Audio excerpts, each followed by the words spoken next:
예레미야 13장 15절에서 27절까지의 말씀입니다. 너희는 들을지어다. 귀를 기울일지어다. 교만하지 말지어다. 여호와께서 말씀하셨습니다. 그가 어둠을 일으키시기 전, 너희 발이 어두운 산에 거치기 전, 너희 바라는 빛이 사망의 그늘로 변하여 침침한 어둠이 되게 하시기 전에 너희 하나님 여호와께 영광을 돌리라. 너희가 이를 듣지 아니하면 나의 심령이 너희 교만으로 말미암아 은밀한 곳에서 울 것이며 여호와의 양떼가 사로잡힘으로 말미암아 눈물을 흘려 통곡하리라. 너는 왕과 왕후에게 전하기를 스스로 낮추어 앉으라. 관 곧 영광의 면류관이 내려졌다 하라. 네겝의 성읍들이 봉쇄되어 열자가 없고 유다가 다 잡혀가되 온전히 잡혀가도다. 너는 눈을 들어 북방에서 오는 자들을 보라. 내게 맡겼던 양떼, 내 아름다운 양떼는 어디 있느냐? 너의 친구 삼았던 자를 그가 내 위에 우두머리로 세우실 때에 내가 무슨 말을 하겠느냐? 내가 고통에 사로잡힘이 산고를 겪는 여인 같지 않겠느냐? 내가 마음으로 이르기를 어찌하여 이런 일이 내게 닥쳤는고 하겠으나 내 죄악이 크므로 내 치마가 들리고 내 발 뒤꿈치가 상함이니라. 구스인이 그의 피부를 표범이 그의 반점을 변하게 할 수 있겠느냐? 할 수 있을진데 악에 익숙한 너희도 선을 행할 수 있으리라. 그러므로 내가 그들을 사막 바람에 불려가는 건불같이 흩트리로다. 여호와의 말씀이니라. 이는 내 몫이요 내가 헤아려 정하여 내게 준 분깃이니 내가 나를 잊어버리고 거짓을 신뢰하는 까닭이라. 그러므로 내가 내 치마를 내 얼굴에까지 들춰서 내 수치를 드러내리라. 내가 너의 간음과 사악한 소리와 들의 작은 산 위에서 내가 행한 음란과 음행과 가증한 것을 보았노라. 화 있을진저 예루살렘이여 내가 얼마나 오랜 후에야 정결하게 되겠느냐 하시니라. 하나님께서 선지자들을 통해 하나님의 백성들에게 심판을 선언하시는 그 목적은 하나님의 백성들이 교만의 죄에서 돌아오게 하시기 위해서였습니다. 유다 백성들이 하나님의 심판을 피하기 위해서는 자신들이 가지고 있던 교만한 태도를 버리고 겸손하게 하나님의 말씀을 듣고 그 말씀에 순종해야 했습니다. 그러나 하나님의 백성들은 이러한 선지자들의 경고를 귀담아 듣지 않았습니다. 그들은 하나님께서 주시는 예언의 말씀을 거절하고 더욱더 깊은 죄악으로 빠져들어갔습니다. 하나님 앞에서 교만하다는 것을 어떻게 정의할 수 있을까요? 여러 가지 정의가 있겠지만 우리가 쉽게 할 수 있는 교만은 하나님의 말씀이 우리의 현실과 다르다고 하는 것도 교만이라 할 수 있습니다. 그런 의미에서 하나님의 말씀은 우리의 현실을 철저하게 고발하고 있습니다. 하나님께서 말씀을 들려주실 때 현실을 핑계로 순종을 거부하지 마시기 바랍니다. 말씀을 주신 하나님께서는 우리에게 순종으로 인한 길도 예비해 주십니다. 예레미야는 그들이 하나님의 말씀을 듣지 않으면 그들의 교만으로 인해 자신의 심령이 은밀한 곳에서 울 것이고 포로로 끌려가는 양떼를 보면서 통곡할 것이라고 전합니다. 우리의 인간적인 마음은 자신에게 반기를 드는 대상에게 긍휼의 마음을 품기보다는 반기를 드는 대상과 똑같은 마음으로 시기와 질투와 같은 악한 마음을 품기가 쉽습니다.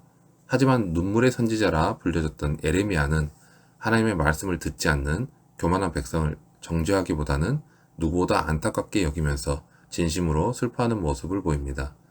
우리는 누군가에게 자신의 마음을 전하기 위해서 세상에서 배워온 지식과 경험을 토대로 전하려고 합니다. 물론 그런 지식과 경험이 무조건 틀린 것은 아닙니다. 하지만 대부분의 경우에는 하나님께 묻고 하나님을 의지하기보다는 먼저 쉽게 자신의 지식과 경험을 찾고 답으로 여기게 됩니다. 하나님께서 말씀으로 전하시는 하나님의 마음은 단순한 말씀으로 인해 마음으로 전해지는 것은 아닙니다. 예레미야가 진심으로 슬퍼하듯이 우리를 구원하신 예수 그리스도께서도 이 땅에 오신 이유를 자신의 삶과 십자가 위에서 죽으심을 통해서 하나님과의 동행과 하나님의 마음을 보여주셨습니다. 우리는 그런 하나님의 마음에 대해서 교만한 자들은 무조건 정죄해야 하며 회개의 기회도 주어서는 안 되는 것처럼 자신과 반대된 대상을 판단하고 정죄하기 쉽습니다. 하나님을 진정으로 섬기지 않는 사람들은 스스로 주인이 되고자 합니다. 하지만 결국 그들은 다른 것에게 다스림을 받게 됩니다. 마치 북방에서 오는 자들을 보라고 하신 오늘의 말씀처럼 강대국들이 마음대로 왕을 세우기도 하며 패하기도 하고 그렇게 하나님을 떠난 백성들을 지배하게 되며 이제 막 아이를 낳은 여인처럼 아무 힘이 없는 상태가 되어버릴 것입니다. 결국 하나님을 떠난 사람은 하나님이 아닌 다른 어떤 것에게 수치와 모욕을 당하는 노예와 같은 상황을 살아가게 되는 것입니다. 평소에는 스스로 잘 모르는 상황이라 할지라도 자신의 실제적인 상태가 드러날 때에는 하나님에게서 멀어졌던 만큼 고통 속에 거하게 됩니다. 그리고 이런 죄악된 상태는 마치 구스 사람이 피부색을 변하게 할 수 없는 것처럼, 그리고 표범이 반점을 변하게 할 수 없는 것처럼 악에 익숙한 하나님의 백성이 선을 행할 수는 없는 것입니다. 그래서 하나님께서는 그들을 사막 바람에 불려가는 건불처럼 흩으신다고 하십니다. 이 말씀은 죄악에 있는 사람들이 그냥 저절로 하나님께서 원하시는 선의 길로 돌아서지 않는다는 것입니다. 심지어 아무리 노력해도 스스로 구원을 얻을 수 없다는 의미로 말씀하십니다. 하나님을 잊어버리고 하나님을 떠난 백성에게는 이 모든 것이 하나님께서 정해주신 것임을 기억해야 합니다. 하나님께서는 당신의 백성들을 사랑하시는데 질투하시기까지 사랑하십니다. 그래서 하나님의 사랑을 저버리고 다른 신을 따라간 백성들을 향해서 질투와 분노를 선포하시는 것입니다.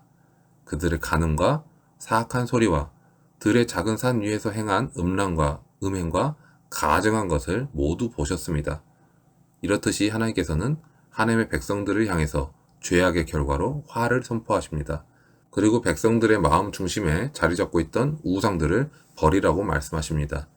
그들은 스스로 하나님의 백성이며 아브라함의 자손이라는 스스로 높아지는 신분을 붙잡고서 여전히 우상을 섬기고 있어서 교만과 우상 숭배의 죄에 빠진 백성들에게 기다리고 있는 것은 하나님의 심판뿐이었습니다. 그들은 조만간 바벨론에게 망하게 되며 포로 신세가 되어서 수치를 당할 것입니다. 우리는 일반적으로 교만과 겸손에 대해서 오해를 가지고 있습니다. 대부분 칭찬을 받으면 자신이 한 것은 아무것도 없습니다 라면서 한 발자국 뒤로 물러서기도 합니다. 그리고 이것이 미덕이고 참된 겸손이라고 생각하기도 합니다. 하지만 이것은 착각이라 할 수 있습니다. 일반적인 세상의 관점으로 보았을 때 이러한 반응은 겸손으로 보일 수 있습니다. 하지만 그리스도를 믿고 하나님과 동행하는 그리스도인에게는 이런 반응은 다른 의미로 다가오기도 합니다. 오히려 교묘하게 숨겨진 교만일 수 있습니다. 어거스틴이 어느 날 자신의 제자들에게 질문을 받습니다. 선생님, 그리스도인의 최고의 덕목은 무엇입니까? 대답합니다. 첫 번째는 겸손이다. 다시 묻습니다. 그러면 두 번째는 무엇입니까? 둘째도 겸손이다. 다시 묻습니다. 선생님, 그러면 셋째는 무엇입니까? 셋째도 겸손이다. 다시 질문을 합니다. 그렇다면 선생님, 겸손의 반대는 무엇입니까? 교만이다. 제자들은 계속해서 묻습니다. 선생님, 교만이란 무엇입니까? 여기에서 어거스틴은 매우 의미심장한 대답을 해줍니다. 나는 지극히 겸손하다고 스스로 생각하는 것이다. 어거스틴이 했던 말처럼 교만이란 자신이 지극히 겸손하다고 스스로 생각하고 있는 것입니다. 그와 반대로 보면 자신이 교만하다고 인정하는 것이 겸손이라 할 수 있습니다. 교만한 사람은 자신이 교만하다고 생각하지 못하고 겸손한 사람은 자신이 교만하다고 늘 생각하고 있습니다. 스스로 겸손하다고 말한다면 그것이 곧 교만이 되는 것입니다. 겸손이란 자신의 부족함과 연약함을 인정하는 것이며 그것을 감추고 부인할수록 우리는 겸손해서 점점 더 멀어지는 것입니다. 하나님의 자녀는 가만히 있다고 해서 스스로 정결해지지는 않습니다. 그리고 사람에게 보이려고 하는 것에는 언제나 한계가 있기 마련입니다. 스스로 결심하여서 노력을 하는 것도 언제나 한계가 있기 마련입니다. 우리는 오직 진리이시며 자유를 주시는 예수 그리스도께로 나아가야 합니다. 겸손하게 하나님의 말씀에 귀를 기울이고 그 말씀에 순종할 때 주님께서는 우리를 회복시켜 주시고 바른 길로, 생명의 길로 우리를 인도하실 것입니다.